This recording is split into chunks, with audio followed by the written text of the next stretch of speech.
चीनमधल्या तियानजिन प्रांतामध्ये विषारी रसायनांच्या गोदामात 2 प्रचंड स्फोट झालेत। या दुर्घटनेत 44 जण ठार झाले तर 500 जण जखमी झाले। जखमींपैकी तब्बल 66 जणांची प्रकृती चिंताजनक असल्याचं प्रशासनानं जाहीर केलं। एवढ्या मोठ्या प्रमाणावरती लोक जखमी झाल्यानं मृतांचा आकडा वाढण्याची शक्यता आहे। स्फोटाचं नेमकं कारण समजू शकलेलं नाहीये। अटकपूर्व जामीन अर्ज फेटाळल्यानंतर राधेमाचा पाय आणखीच खोलात गेलाय। खुंड्यासाठी छळ केल्याच्या आरोपाप्रकरणी उद्या राधेमाला पोलिसांपुढे जबाब नोंदवण्यासाठी जावं लागणार आहे। मुंबईच्या सत्र न्यायालयानं राधेमाचा जामीन अर्ज फेटाळतानाच आवश्यकता भासल्यास पोलीस राधेमाला अटक करू शकत असल्याचे निर्देश दिलेत। त्यामुळे उद्या राधेमा काय जबानी देतात यावर सगळं अवलंबून असून पोलिसांचं समाधान न झाल्यास राधेमाच्या अटकेची शक्यता ध्यानात घेता भक्तांमध्ये नाराजी पसरली आहे। मुंबई उच्च न्यायालयानं मॅगीवरची बंदी उठवून नेस्ले कंपनीला दिलासा दिला असला तरीही राज्य सरकार मात्र उच्च न्यायालयाच्या निर्णयाविरोधात सुप्रीम कोर्टात जायच्या विचारात आहे।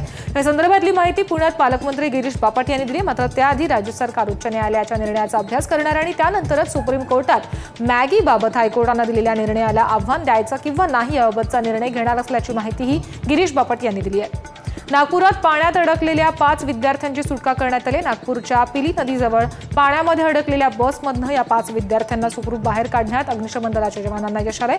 भंडारा जिल्ह्यातल्या गोसीखुर्द, वर्धा जिल्ह्यातल्या अप्पर वर्धा आणि अमरावती जिल्ह्यातल्या सिंभोरा धरणाचे दरवाजे उघडण्यात आल्यानं छोट्या मोठ्या सगळ्याच प्रकल्पांसह नदीच्या जलसाठ्यामध्ये वाढ झाल्यानं ही बस पाण्यामध्ये अडकली होती।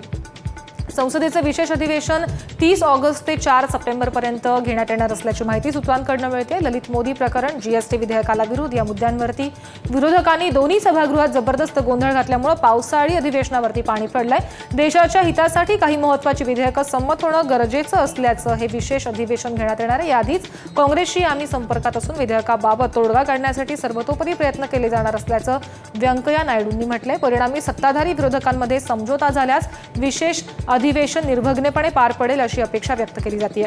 राजीव गांधींच्या विरोधात केलेल्या वक्तव्याबाबत काँग्रेस सुषमा स्वराज यांच्या विरोधात हक्कभंग ठराव आणणार असल्याची शक्यता सूत्रांनी वर्तवली आहे। भोपाळ गॅस दुर्घटनेनंतर आरोपी अँडरसनला पळून जाण्यात राजीव गांधींनी मदत केल्याचा आरोप सुषमा स्वराजांनी सभागृहात केला होता। एवढंच नाही तर बोफोर्स गैरव्यवहार उघड झाल्यानंतरही क्वाथोडजीला पळून जाण्यात राजीव गांधींनीच मदत केल्याचा आरोपही स्वराजांनी केला होता। या दोन्ही आरोपांच्या पार्श्वभूमीवर काँग्रेस स्वराज यांच्यावरती हक्कभंग ठराव आणण्याची शक्यता वर्तवली जाते।